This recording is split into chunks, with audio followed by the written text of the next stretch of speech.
Bonjour encore, soyez bienvenus sur Smartness Mahi TV. Murakaza neza hano kuri Smartness Mahi TV.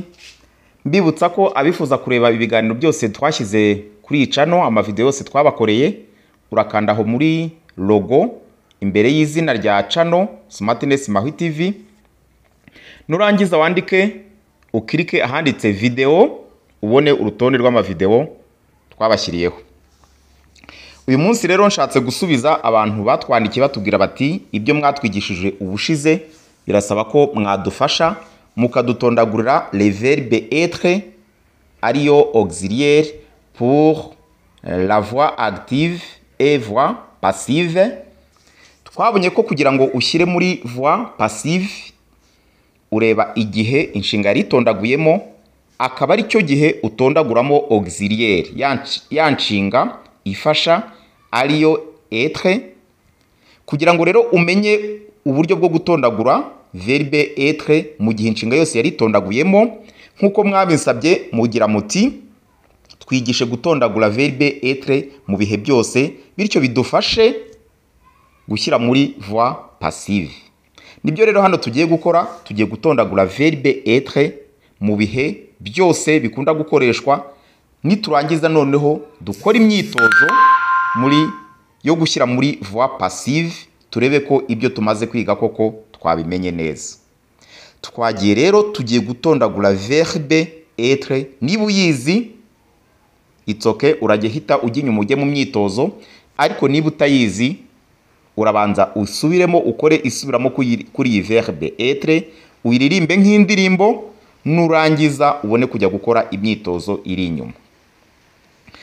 Allons-y alors. Nous allons faire la révision tout d'abord, comment on conjugue les verbes être dans tous les temps, parce que nous avons trouvé que le verbe être nous aide pour la transformation à la voix passive. C'est pourquoi aujourd'hui nous allons tout d'abord étudier comment conjuguer les verbes être qui servent comme auxiliaire dans tous les temps.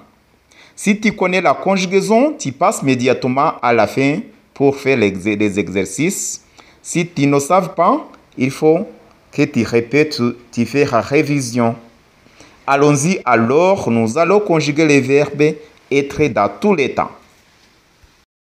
Être au présent, je suis, tu es, il est, elle est. Nous sommes, vous êtes, ils sont, elles sont. Je suis, tu es, il est, elle est. Nous sommes, vous êtes, ils sont, elles sont. Être au passé composé. J'ai été, tu as été, il a été, elle a été. Nous avons été, vous avez été, ils ont été, elles ont été. J'ai été, tu as été, il a été, elle a été. Nous avons été, vous avez été, ils ont été, elles ont été. Être au futur simple. Je serai, tu seras, il sera. Nous serons, vous serez, ils seront. Je serai, tu seras, il sera, nous serons, vous serez, ils seront. Être à l'imparfait. J'étais, tu étais, il était, elle était, nous étions, vous étiez, ils étaient. J'étais, tu étais, il était, elle était, nous étions, vous étiez, ils étaient, elles étaient. Être au plus qu'imparfait.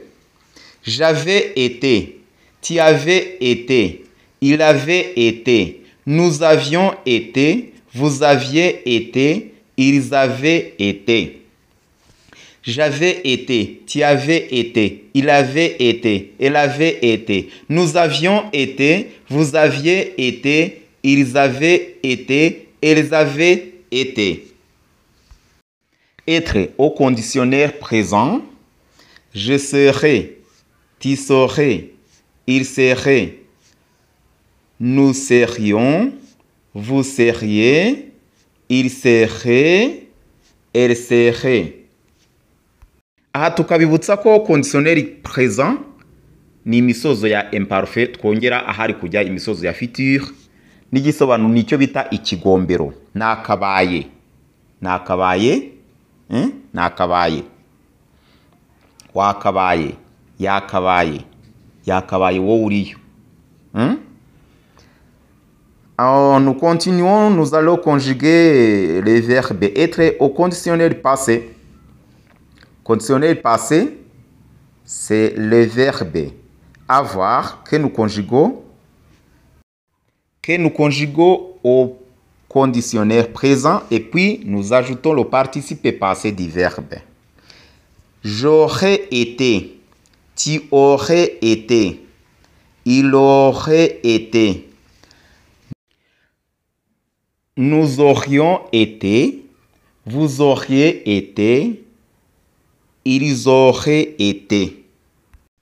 Nyuma yuko tugiye gukora imyitozo yo kubanza gusubiramo iyi nshinga mu bihe byose byibuze inshinga imwe ugenda uyisubiramo inshuro 5, tugiye gukora iyi myitozo ikurikira yo gushyira muri voix passive. Ikibazo mwari mufite cyakemutse, ubu noneho tugiye kubishyira mu bikorwa. Tubibutsa ko gushyira muri voix passive tureba igihe inshinga risanzwemo akaba ari cyo gihe tuza gutondaguramo l'auxiliaire. Auxiliaire muri voix passive aba ari verbe être. Twamara kuyitondaguramo tukongeraho participe passé y'iyo verbe tukayongera kuri auxiliaire twatondaguye muri icyo gihe. Urugero, les députés votent la loi. Les députés votent la loi. Tukibuka ko les députés yari sujet, voter yari verbe, la loi ni complément d'objet direct aussi. Turatangira ngo la loi, voter itondaguye mu kihe gihe? Itondaguye muri présent. Ubwo niho tugiye gutondagura verbe être. La loi est, tugashyiraho participe passé ya verbe voter. La loi est votée par les députés. Les députés. La loi est votée par les députés. Nous continuons notre exercice. Transformer les phrases à la voix passive. Attention à l'accord. Twabonye ko muri féminin turakorda, muri pluriel turakorda kubera ko inshinga zose zifite auxiliaire cyangwa se zifashwa na verbe avoir. Akoro irakoreshwa kuri izo nshinga. Question numéro 1. Les Porciens dégagent la route. Les Porciens dégagent la route. J'attends la réponse.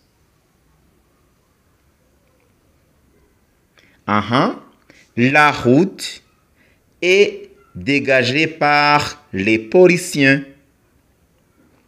La route est dégagée par les Porciens. Sur dégager, je mets l'accord parce que c'est la route. C'est la route, c'est féminin. C'est pourquoi ici, sur dégager, il y a le « et » qui montre l'accord dit féminin. La route est dégagée par les Porciens. L'ambulance emportera les blessés. L'ambulance emportera le blessé. Ambulance izatwara umurwayi. Les blessés sera emporté par l'ambulance.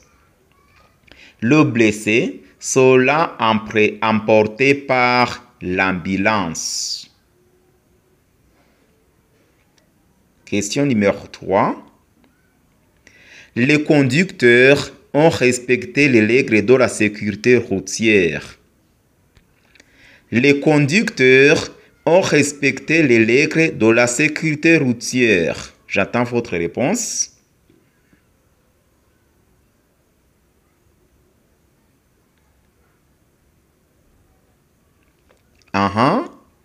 Les règles de la sécurité routière ont été respectés par les conducteurs.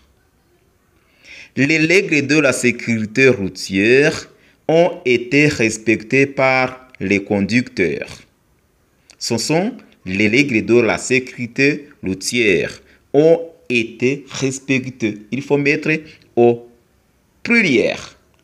Respecter, ici, il faut mettre le « et » pour les féminins et « s » pour les pluriels. Question numéro 4. L'examinateur vérifiait l'avis du candidat. L'examinateur vérifiait l'avis du candidat. Umwexaminateri utanga ibizame umwexaminateri niwe wasuzumaga uburyo umukandida areba. Indoro, la vue, vient du verbe voir, kubona. La vue du candidat était vérifiée par l'examinateur. La vue du candidat était vérifiée par l'examinateur. Question numéro 5. La maman préparait des gâteaux. La maman préparait des gâteaux. J'attends votre réponse.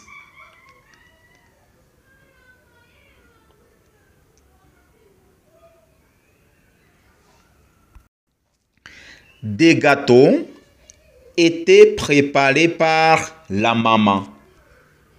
Des gâteaux étaient préparés par la maman. Des gâteaux étaient c'est pluriel parce que sont des gâteaux. Amagato ni menshi niyo mpamvu était bitondaguye mu bwinshi. Des gâteaux étaient préparés par la maman. Numéro 6. Le panneau indique un stop. Le panneau indique un stop. Votre réponse. Un stop est indiqué par le panneau. Un stop est indiqué par le panneau. Numéro 7. Le garagiste réparera la voiture. Le garagiste réparera la voiture. La voiture sera réparée par les garagistes. La voiture sera réparée par les garagistes. Question numéro 8. L'enfant dessinait des fleurs. L'enfant dessinait des fleurs.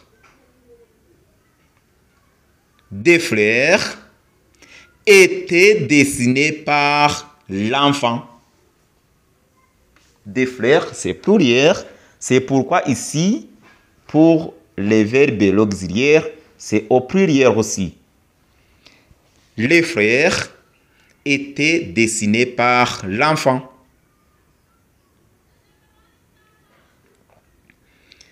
Jacques observe le lac. Jacques observe le lac. Le lac est observé par Jacques. Le lac est observé par Jacques. Numéro 10. Les travaux bloquaient la route. Les travaux bloquaient la route.